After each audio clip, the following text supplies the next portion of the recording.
Good morning. My name is Benjamin Akapo. This is Joy News Desk. Coming up, FDA recalls coagulated ideal milk product from the market following complaints from the public. We have details from that press statement issued by the authority.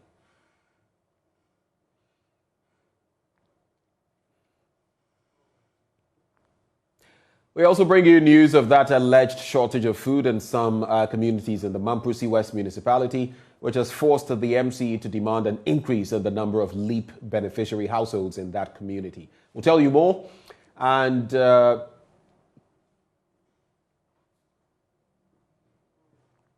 also bring you more as the Ghana Private Road Transport Union is to meet and deliberate on possible increases in transport fares following the latest hikes in fuel prices.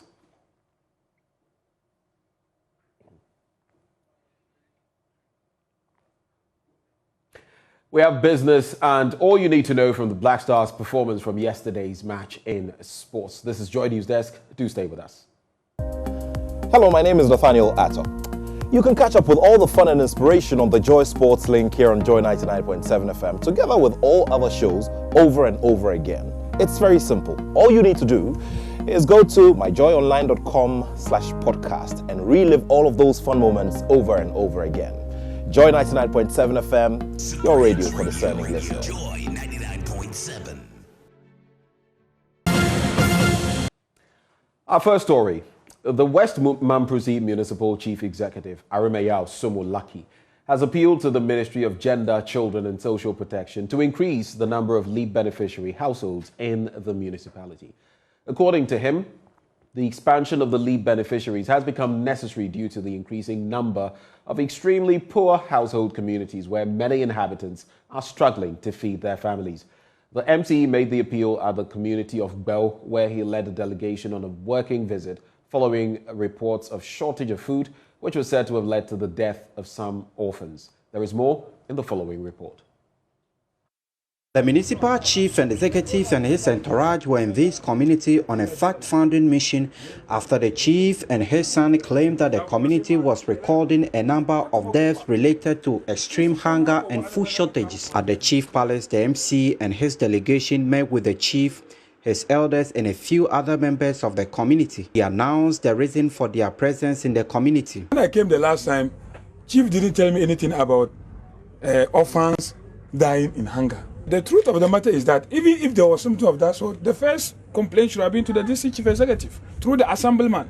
Then maybe we'll come and verify. Hunger and orphan dying is a national security threat. For that matter, it has a very big weight that we cannot just sit down and look at it that way. So I am just here with my social welfare officer and then the assemblyman and then with the BNI officer so that we will know actually the truth about the issue. And then we can see how best we can resolve it accordingly. The chief had reported that the community, which is inhabited by the minority tribal Talenses, was recording an increasing number of orphans whose parents were dying due to excessive drinking of alcohol as a result of poverty. The chief further stated that these children were also perishing due to hunger and neglect and called for immediate assistance. But before the chief could be given the opportunity to speak, the municipal director for social welfare and community development, Alhaji Abdul Wahab, gave a briefing about the LEAP intervention in the community. Yes, indeed. Our database shows that BIO was having 46 orphans as at the time of the data collection. And out of the 46, 20 were females or 20 were girls and 26 were boys. And the elderly, the aged above 65, there were 30 in this community. The PWD were 11. Infants were 18. So this is the database we have at West Mamprusi. And the essence of this LEAP program is to smoothen consumption. So if we are implementing LEAP in this community and we've been paying LEAP to this number of people in this community, and the focal person has not reported to the office that people are dying out of hunger when LEAP program is still there and they are still taking it, then That was what beat my imagination, and I told MC no, unless we come and hear from Chief and the community. The chief, Bilrana Mbe Ntima, repeated his claim before the MC and his delegation, saying he spoke out of goodwill and only wanted assistance for his people. What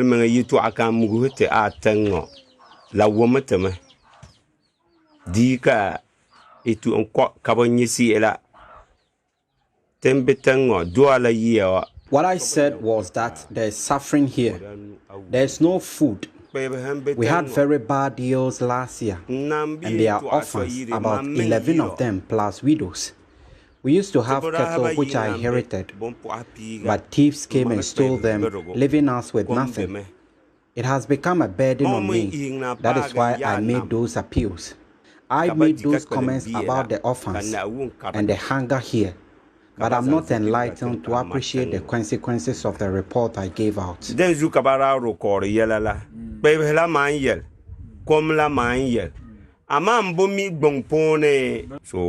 mambo bangsi el kara mense mambo mi dongo mandatu afable basong.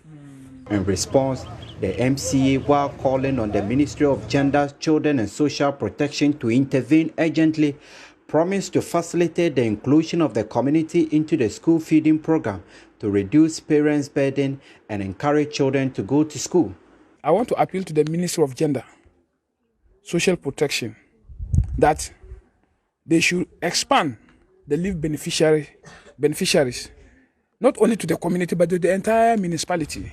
West Mamprusi has overgrown, and we have a lot of aged people that will need the support. I also want to plead that the amount given to them should also at least increase, so that at least, even if not for investment, but it should be enough for feeding. I think that will also come to solve the problem. Last year when I came here, I made an appeal that I have to add their school to the school feeding program. So it is part of the schools that we have forwarded to be given a school feeding program. So that maybe one of the things that will also motivate the children to be going to school is when they get the one hot meal. Let's talk university accommodation now, and students must be ready to contribute to solving the university's accommodation problem. That's according to management of the University of Ghana, which is hinting at a significant increment in residential fees as a measure of expanding its current residential facilities. Scores of newly admitted students were left stranded last week, with some of them considering abandoning their courses due altogether as they could not find residential spaces on campus. But management of the university says students must brace themselves to pay to help deal with the increasing student numbers. We'll hear from them shortly. First, though, let's hear from my colleague Manuel Kranting, who put together this report. Long faces and outright despair. The most obvious expressions worn by the many frustrated students who, just like their mates from the year before and the ones before that, cannot find accommodation after gaining admission into the University of Ghana. I was happy, like when I had the admission to study at this university, because it was my dream university. Yeah, everything was okay. Daniel Elijah Chum is a newly admitted student at the university. Unlike anything he expected in his first few days in college, what was to be his dream school is gradually becoming his nemesis. He's only one of the many freshmen who are struggling to secure a spot in the limited residential facilities on campus. The accommodation portal was opened exactly at 9 a.m. as yesterday morning. So I was online around 8:50 a.m. waiting for the portal to be open so that I can be fast about getting the accommodation. So by 9:02 a.m. I was on a website. Any hall I choose, there will be like there's no room available. So I was okay with it because I chose several rooms that I chose all the halls and then like I didn't get any room. So from that time I didn't know what to do. So I had to set off early from Winneba this morning around 6 a.m. to get here to fish out how things will be going concerning the accommodation. He's been roaming the entire Legon campus for hours, dripping with sweat and the brown envelope containing his application documents literally tearing apart. He's now thinking of abandoning his course altogether. I've done whatever I could. I've been moving from horse to horse, floors to floors, but like no one. I've spoken a lot, so I'm even tired. I'm even tired. I feel like I've gotten the school, but I've not gotten it. So now I'm stressed out. At times, like I want to say, I want to give up. Yeah, like I want to give up. I want to stay in the house and then come the following year rather. But Daniel is not alone. He takes me to see his other colleagues who are in much the same situation, if not worse. We were told that because of the modular system, all the people that were admitted 2020 and 2021 academic year were not permanent residents. We were just having our accommodation for just 1 year. And then this year, hopefully, they said we all should apply for a residence. So I tried to apply, but I couldn't get a room. Yeah, so I have to go back to the old ways of going and coming, which is very costly. But this frustration does not only stay with students. Their parents feel the pinch just as much. Antiama's daughter was not lucky with the online application. She is still yet to get a room, even after close to 8 hours of moving from one residential hall to the other.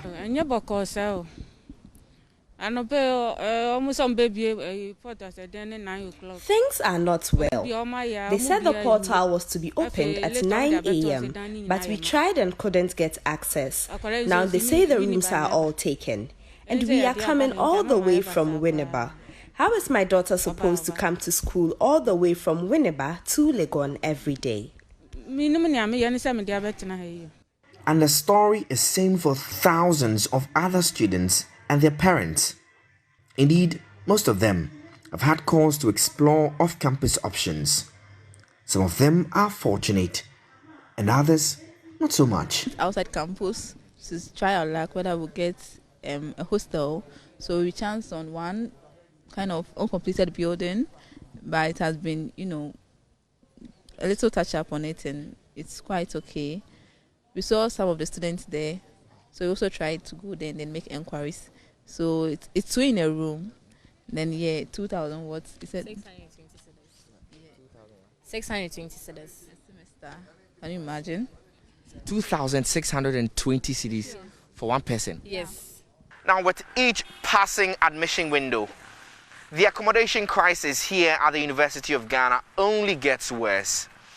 But how many more Daniel Elijahs will be forced to abandon their entire university dreams owing to lack of space? Will this be the year that university management deals decisively with this problem? Yes, so maybe this could be our last time of reporting on this problem. For JoyNews, my name is Manuel Cranting. Well, the University of Ghana, meanwhile, is asking students to brace themselves for an increment in their residential fees. Dr. Riafe Akenteng is head of halls at the University of Ghana. Let's take the new Vikings building, that is Saba. I'm told that 2 in a room is 7,000, and they were oversubscribed. Sometimes you ask students to pay more, you ask parents to pay more, and it becomes like we are going on a looter. And I think that if we continue to pay this 510 per semester for traditional halls, we are not going to make much progress. So my appeal is that in as much as we understand that our pockets are not enough, since education is important, we need to concentrate on that and be willing to pay more so that existing facilities could be not only improved and enhanced, but probably to help us to put up new ones. For instance, Legon Hall, we have space for Legon Annex C.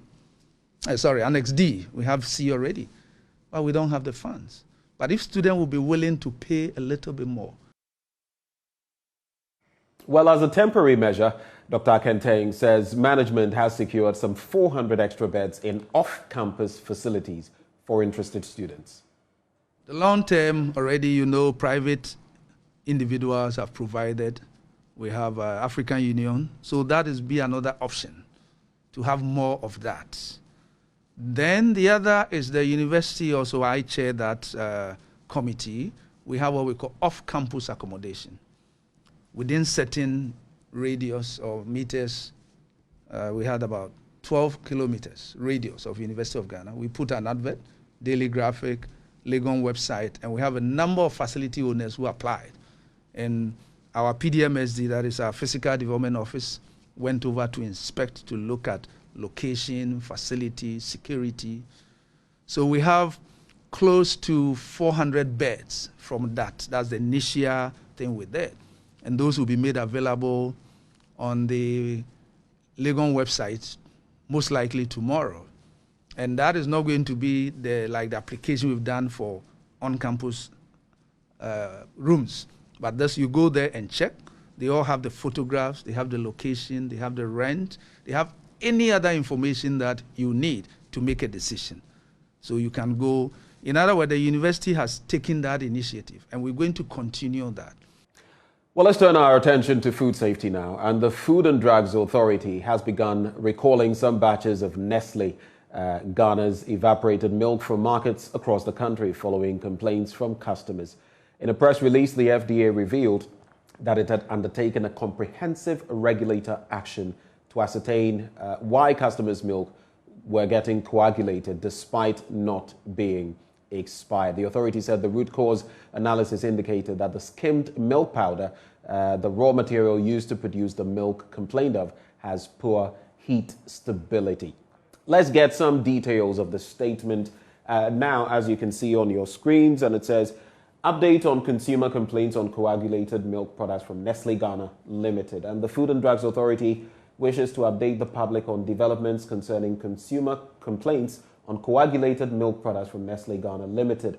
Following the receipt of consumer complaints and in line with best regulatory practices, the FDA immediately requested Nestle to respond to the complaints and initiate a recall of affected batches. To date, the FDA has undertaken a comprehensive regulatory action to ensure that any safety concerns to consumers were immediately detected and dealt with.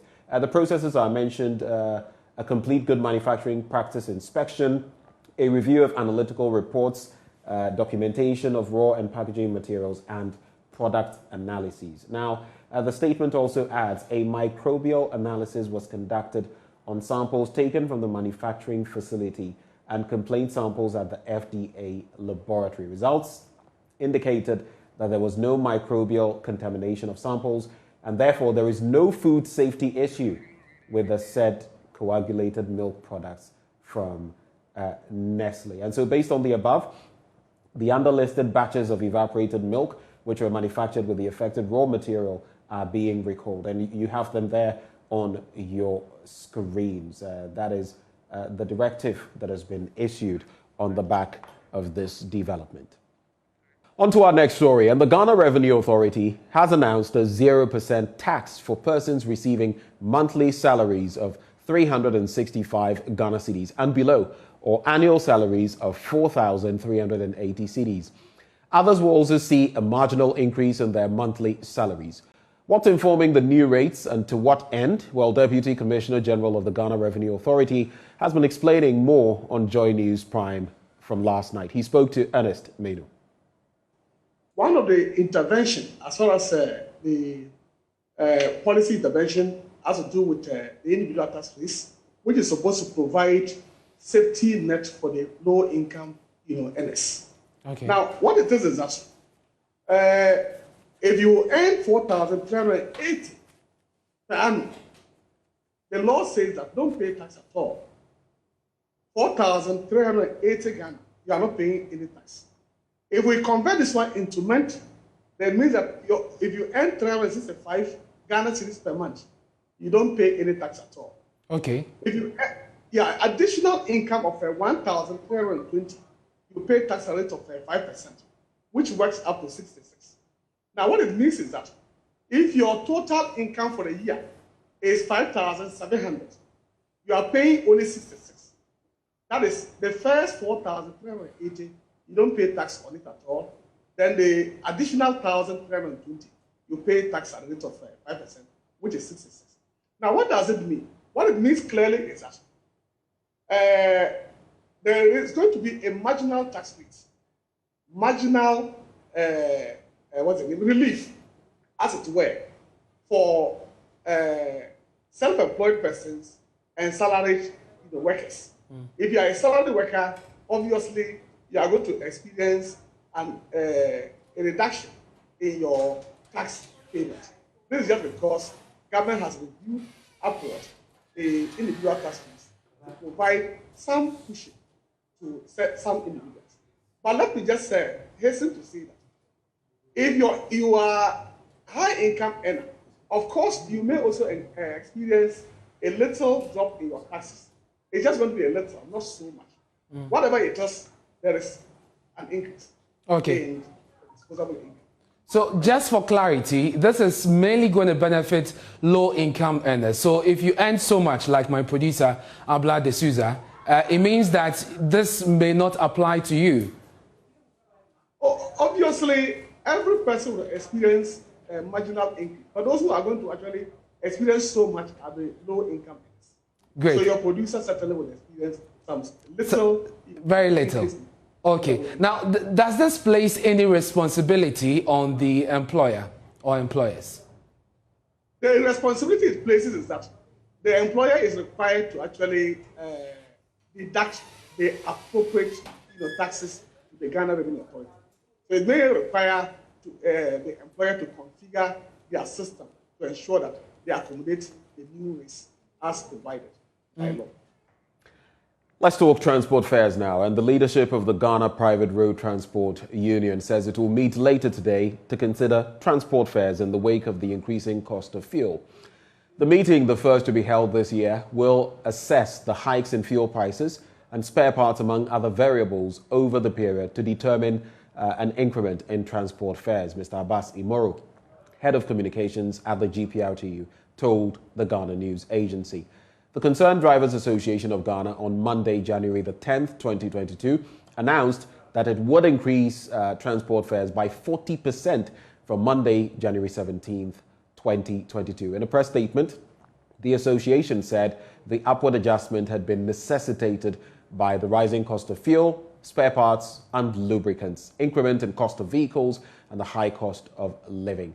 The GPRTU, however, dissociated itself from the statement by the Concerned Drivers Association of Ghana, saying the group could not take such decisions for all commercial transport operators in the country. The issues they raise are legitimate, and it is their fundamental right to say whatever they deem necessary, they said, but we dissociate ourselves from what they have said. The GPRTU has not taken any decision on the matter. We will actually resume our break tomorrow. We'll meet and see the way forward, Mr. Imuro said. Outlining reasons for the proposed increment in transport fares, the Concerned Drivers Association of Ghana said the consistent increase in fuel prices and spare parts had badly affected their business and livelihood. It must be noted that we also experience the economic conditions of the country. It has become extremely difficult for us to manage our homes as prices of basic commodities, including sachet water, have also seen an upward increment, it said.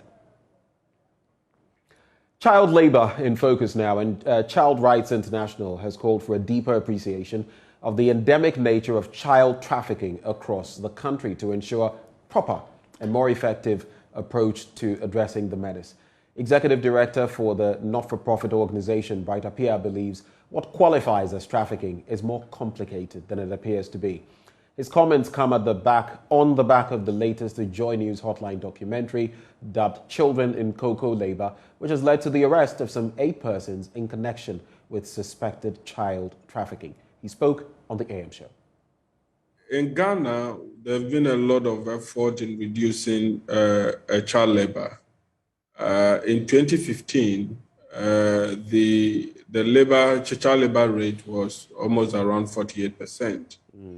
But based on the data that we've collected in 2021, which we will soon launch the report, the child labor situation is around 22% now. We are hoping that the various interventions that is going on under the sustainability program of the different partners that are buying cocoa from Ghana will see further reduction in child labor situations. So we are hoping that these interventions will provide some level of support in terms of the way and manner we have to deal with this particular issue.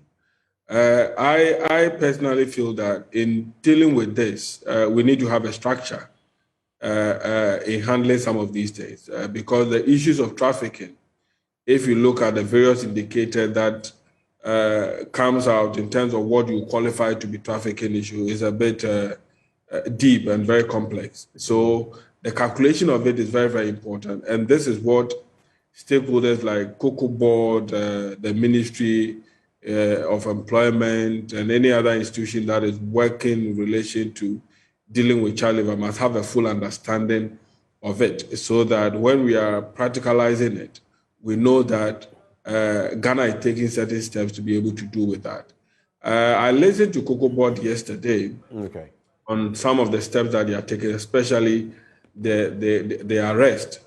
But from my perspective as a social worker, we have worked in over 1,000 plus communities in the cocoa grain community, including Eliukrom. So I understand the dynamics that pertains there. And we have collected data in the over 1,000 communities. So there's a clear understanding of the situation that pertains in the cocoa sector. And then what partners are doing to also bring some of these things under control. And where it matters the most, if you need a police to be involved, we have to involve them. So I feel that the clear picture that needs to be painted by Cocoa Board wasn't so clear yesterday, only on the arrest. And arrest is just a minute part of the whole trafficking issue. So just to lay emphasis on arrest is not even enough to describe the effort that you've put in, but it's a supply chain activity. So you need to also have a clear understanding of how the dynamics are to be able to even do the arrest, because the arrest alone do not stop the perpetrators of this act. Because if you listen to the documentary, clearly at a certain point, they even involve the police to be able to execute the agenda. Right. So you cannot just say that I have caused arrest and that ends it. But the emphasis should be placed on a sustainability program that are going on and the effort that are being made to rescue some of these children and the things that the ministry and other cocoa buying companies are doing in these various communities. Then we'll have a clear and a full understanding of the situation and how to deal with it. But if we even want to lay emphasis on trafficking, you will know that those who are involved in this kind of act are not only targeting the cocoa sector, but it is a business for them. Once you want a child to be engaged in any kind of activity at all, they are available to provide it based on your specific needs. Right. So if you go there to tell them that you want a child to work in the cocoa farm, they are there to provide, not necessarily because they think that they are bringing the children to work in the cocoa farm. All that they are doing is that they are exchanging the child for any kind of work that they want to engage the child in. So that some of these must be clearly have a foundation for us to be able to understand. The 2021 Population and Housing Census, meanwhile, indicates that a total of 229,628 children aged between 5 and 14 years are engaged in different forms of economic activity in Ghana. Fresh data published by the Ghana Statistical Service said out of the 229,628 children, 130,478 are male, while 99,150 are female, translating into a share of 56.2% and 43.18% respectively. Out of the same figure, 84% are located in rural areas, while 16% are in urban areas. A further analysis shows that 77.64% of these children are engaged in skilled agricultural, forestry and fishery activity. The services and sales sector follow suit with a share of 7.44%. Craft and related trades, as well as plant and machine operators and assembly, also follow with 6.62% and 0.5% respectively. In both urban and rural areas, children engaged in skilled agricultural, forestry and fishery activities dominate across all 5 sectors, identified with a corresponding percentage of 39% in urban areas and 85% in rural areas. Health now, and management of the Komfo Anokye Teaching Hospital has been defending its decision to sack an accounts officer who dragged the hospital to Shraj over alleged misapplication of COVID-19 funds and abuse of office. The hospital says it dismissed Awuni Atreba for breaching its grievance protocols and peddling falsehood against management in a case yet to be heard by the Commission for Human Rights and Administrative Justice. Speaking to Love News, Public Relations Officer for KATH, Kwame Frimpong, said it had not received any communication from Shraj and refused to acknowledge the existence of any petition before the Commission. The disciplinary processes into this case started long before the matter was sent to Shraj. He had made allegations prior to going to Shraj, and so the process were already on. As we speak, we've not been notified or invited or written to by Shraj, either formally or informally. So as far as the board is concerned, it is unaware of any petition pending before Shraj. We have internal grievance resolution mechanisms or channels. When we have staff, when you have issues, for instance, with your head, or if you're in charge, you write to your head. When you have issues with your head, you write to the line director, or you approach the line director. When you have issues with your line director, you approach the chief executive. When you have issues with the chief executive, you approach the board. And when you have issues with the board, you go to the Ministry of Health. That's the procedure. We have a disciplinary code that is clearly disseminated, widely disseminated in this hospital, that we are all subjected to. Awuni Atreba, the petitioner, meanwhile, has described his dismissal as a travesty of justice, saying he had not been given a fair hearing. A matter has arisen, and we've taken the matter to Shraj, an independent body, arbiter, to decide. Then you say you have established. How did you establish that? How did the board establish that? What record of proceedings was presented to the board chairman, Nana Ifa Penting? I think that this is a travesty of justice. What the hospital has done, a complete travesty of justice. Are you going to sue? Sure, I am contemplating. Probably very soon they would hear. I'll sue for that. I try to get this erased, quashed, not suing for anything, but just to get the decision because it is patent on the face of the letter that I was not granted fair hearing. Natural justice, the odi otteram partem rule. You're still live on Joy News Desk. We'll be back after this break. What's up, guys? My name is Sammy Forson, host of the Weekend City Show and Ignition right here on Joy 99.7 FM. Well, anytime you happen to be busy and you miss out on your favorite shows right here on Joy FM, here's what you can do. Log on to myjoyonline.com/podcast. Just go on there and you'll find all your shows on demand 24/7. There you can catch up. Remember, Joy FM remains your radio for discerning listeners.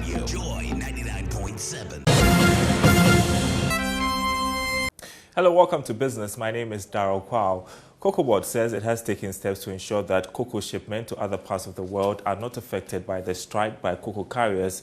The carriers have been agitating over service conditions and are asking for an increase in wages. Responding to the concerns, Head of Public Affairs at Cocoa Board, Fifi Boafo, admitted that although the strike may affect the export of the commodity, the agency is making alternative arrangements to avert it. If we do not take actions, yes, it will have an effect. But that is why the management of CMC and Cocoa Board have not rested since the issue came. We've engaged them. We are taking other proactive means of making sure that, yes, we get the cocoa shipped. If nothing happens, surely it will have an effect. But we shall surely act. And well, already you've indicated that you've seen people working there. It's an indication that, yes, we are not resting, but we are getting some action being undertaken. So we'll continue with that. We are not getting rid of them. The decision to work is one's choice. So if someone works for you, definitely you must try your best to get them to work. However, if all discussions and all negotiations fail, we cannot also say that the fact that these persons refuse to work So we should allow cocoa, which is the backbone of our country, to rot. That will be a bad decision. And I'm not sure management will do that. We are at the point of finding solutions. When we do, we shall communicate it. Now, the Ghana cedi is expected to end the year a little above 7 cedis to the dollar. That's projection by the Center for Economics, Finance and Inequality Studies. Executive Director Dr. Benjamin Amwam has been explaining how the center came by this projection. We observed the behavior of the forex market and the supply of forex over time. We realized that the cedi's behavior follows some pattern. And then based on the pattern and the data point that we've gathered, we then try to forecast using some forecasting tools that we have in-house to do the prediction or the forecast. Interesting, but about 60 pesos loss based on the projection means that the economy will be much impacted. What should businesses and households do to contain the sharp fall of the cedi to the dollar this year? For businesses, it is up to the businesses to have strategies in buying the forward ahead of time or making their quotes ahead of time with their bankers so they can have the forex that they need for their transactions locked in at a price today or earlier than they will need in the future, because if they are not able to lock in the price, then they expose themselves to future volatility and the high price that they will have to contract for the same value of currency that they will need in the future. So the strategy is talk to your banker and then lock in a rate today for future delivery. Some good advice there for businesses and individuals. Moving on to other stories, the Association of Ghana Industries, AGI, has fiercely rejected claims by the community of importers that a reversal of the 50% and 30% benchmark values on selected items and cars, respectively, will result in a 25% hike in the prices of goods and services. President Akufo-Addo suspended implementation of the reversal policy for wider consultations after traders and importers highlighted the impact on consumers. CEO of the AGI, Sechum Okwabwa, at a press engagement, argued such claims from Guta have no scientific basis. Here's his explanation. The benchmark value reversal is not an imposition of additional duty. It's not an imposition of an additional duty. The duties were there all these years, up until 2019, when Ghana alone decided. Remember that Ghana is part of ECOWAS. Within ECOWAS, we are what we call the cedi, the Common External Tariffs. The Common External Tariff defines the various tariff regimes or levels for all products within West Africa.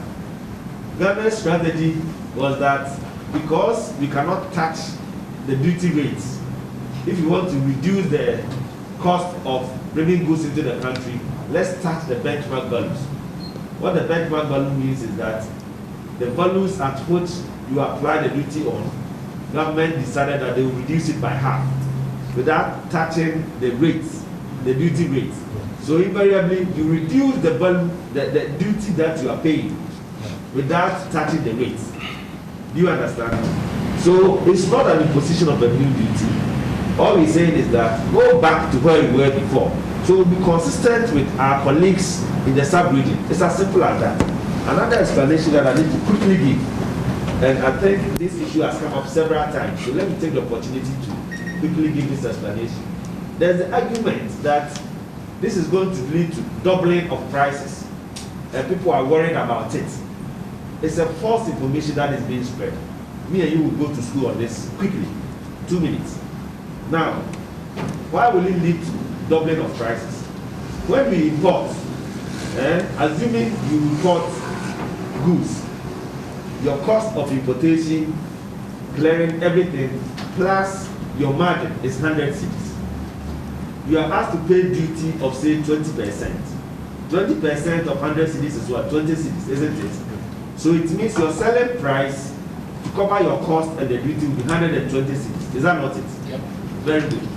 Now, with the benchmark value, the duty rate is still the same, it's still 20%. But the duty is now going to be applied on half of the value, the previous value, which was 100 cedis.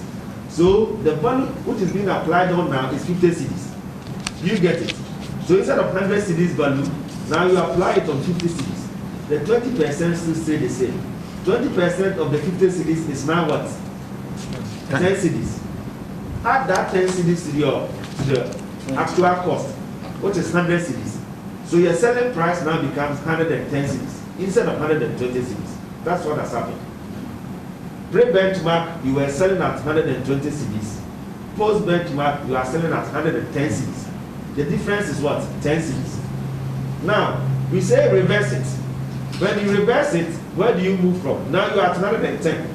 You move back to 120. So, if you are now selling at 110 because of the benchmark, you are not going to sell at 120. The difference in the price should be what? 10 cedis, which has resulted from the reversal. That 10 cedis as a percentage of the 110 is only 9%. So where lies this doubling of prices? Your prices should not go up more than 10%. Your prices should not go up more than 10%. In other words, if the price of the product in the market was 10 cedis, even if prices go up, if the importer decides not to absorb it and pass the whole difference to the consumer, it should go to 11 cedis, from 10 cedis to 11 cedis. Is that a doubling of price?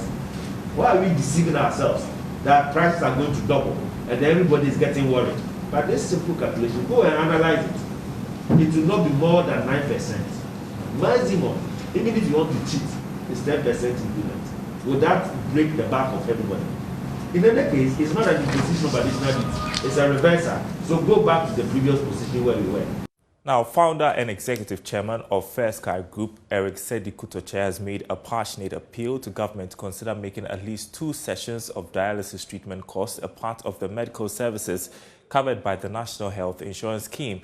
In 2017, the First Sky Group decided to support the dialysis unit of the Kolebu Teaching Hospital in Accra by paying off all the medical bills of all patients at the facility and instituted free dialysis for patients who frequent the unit. Here's more from the 19th anniversary Thanksgiving service organized by the First Sky Group.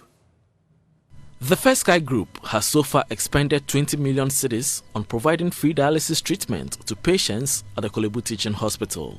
Making the appeal at the 19th annual Thanksgiving service of the group in Accra, Dr. Kutoche said this will improve the quality of life and work productivity in the country. To escalate our support, the First Sky Group is sponsoring the establishment and the operationalization of a modern kidney transplant center in Ghana. While the First Sky Group focuses on the completion of the kidney transplant center this year, and because we continue to receive high volumes of requests for support from several medical centers all over the country, we are in interim appealing to the government to consider making at least 2 sessions of the dialysis as part of medical service covered by the National Health Insurance Scheme. Meanwhile, the group has birthed a new subsidiary, First Sky Energies Limited, a new frontier company established to provide renewable energy services. Oliver Akwatechi is the CEO of First Sky Construction and acting CEO of the new subsidiary. This First Sky Energies is primarily geared towards solar energy production. We are looking at a gap that we have identified in the solar energy production so that we can also increase the national grid. We power plant was established for hydro, but we realized that we have to also augment our renewable energy sources by tapping into a technology that can help meet the energy needs of this country. The 19th edition of the First Sky Group Anniversary Thanksgiving Service saw the attendance of the Vice President of Liberia, Her Excellency Dr. Joel Howard Taylor, senior members of the clergy, ministers of state, members of parliament, staff of First Sky Group, and other stakeholders. And that's your business updates. There's more coming up after this break. Hi, this is Lexus Bill, host of Drive Time on Joy 99.7 FM. Listen, You don't have to worry if you miss drive time or personality profile. It's going to be live on our podcast page. Just log on to www.myjoyonline.com/podcast. You can listen to drive time, personality profile, and any other of your favorite shows on Joy FM on that page. You don't have to miss a show at all. Joy 99.7 FM, radio for discerning listeners.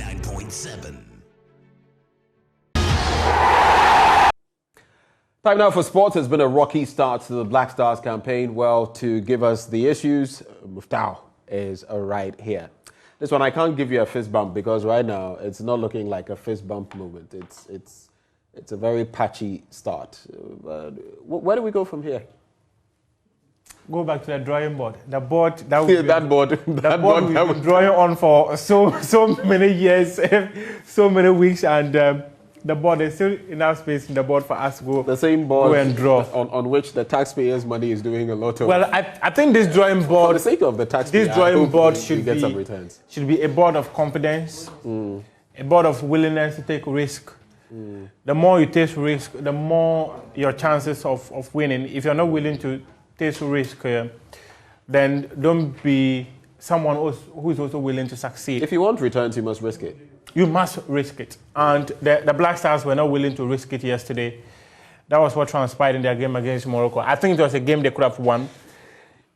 Despite the lackluster performance that we saw from the team, the energy levels were not on the high. That was actually expected. I mean, it was totally discouraging. Sometimes you would get players and feel... Did you look at our counter-attacks? No, most often... When the Moroccans were counter-attacking, yes, they appeared to be much swifter than... Okay, there was urgency. So they had a certain telepathy in their play.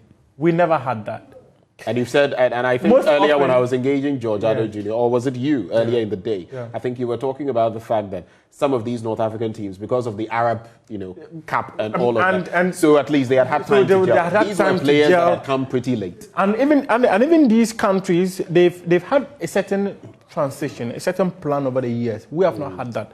We've always been haphazard with the way we handle our things. Even now and then, we keep calling new players. If you take a look at the 2019 African Cup of Nations squad and the one we have now, I don't know what has happened, but you have so many players who are absent from this team. And if you need to win, there must be a certain chemistry built over the years, right, so you can transition and have a team that understands each other. Because the coaches don't have enough time to prepare teams for national assignments. Right. So if every now and then you are jumping from one area to the other to call players, it is never going to help. You might have the core in there, but if you continue to build the team just around the core, it's always going to be quite. And here's something that comes to mind. You look at the team with the likes of Stephen Appiah and the rest. You would notice there was some consistency. There was and it reflected in what we're doing at the time. You can guarantee there will be an Essien, a Mutari, and all of those people. Eli Kingston, a John Mensah, John Pencil, you're going to have Hans Edusape. There was that consistency. These days, we don't have that. And what we saw yesterday was a testimony of poor preparations. It was a testimony of lack of planning.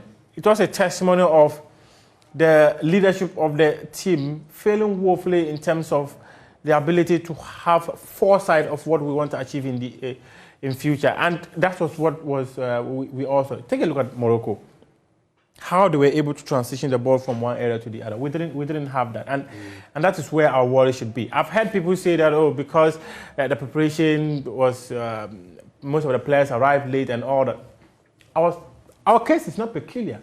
All the other countries, they all had their players. It was the same, especially with countries with players plying their trade in Europe. Yes, it was practically the same for everybody. So why is it an excuse that because FIFA and KATH decided that players should arrive late is a problem? I don't think it's a problem. I think that we failed in our planning, and when you fail to plan, these are some of the performances you... It said that when you fail to plan, you plan to fail. Well, and then you've planned to fail. And the other aspect of it too is that I think there are so many people who were over-expectant in terms of performance. Because most often, in tournament situations like this, the first match is always a difficult one. Subsequently, it's tricky for every team. Senegal yes, struggled till the dying embers of the game. That game could have ended in a draw. Right. And Senegal, look at the arsenals they've assembled. So if you had so much expectation in terms of performance of the team, lower that for now. I think the team will come good, especially if they are able to make it to round of 16 quarter-final and subsequent to the semi-final. They will come good. But at this stage, we need to lower our expectations. But I don't feel, Muftau, I don't feel it was too much about people having high, lofty expectations of the Black Stars. I think it was more of looking at what Morocco played and how the manner in which we succumbed to them and realizing that, this team, after all, they are not anything exceptional and we could have done something. And we just sat down and got a factor in the team. And that's why I said that they were reluctant to take risk in the game. The team was afraid of being whitewashed. I'm sure they thought that the Moroccans were going to be some special opposition. And when they noticed that was not coming, instead of going at them, they were going and being cautious. That's why they kept hitting the ball over, expecting the target man to run. We played a lot of loose balls to no end. And they kept giving away possession easily. And when you do this, you are never going to win a match. It is never going to happen. Maybe you are lucky to pull up something, like the chance that Joseph Pinsel had when he curled the ball and the goalkeeper had it.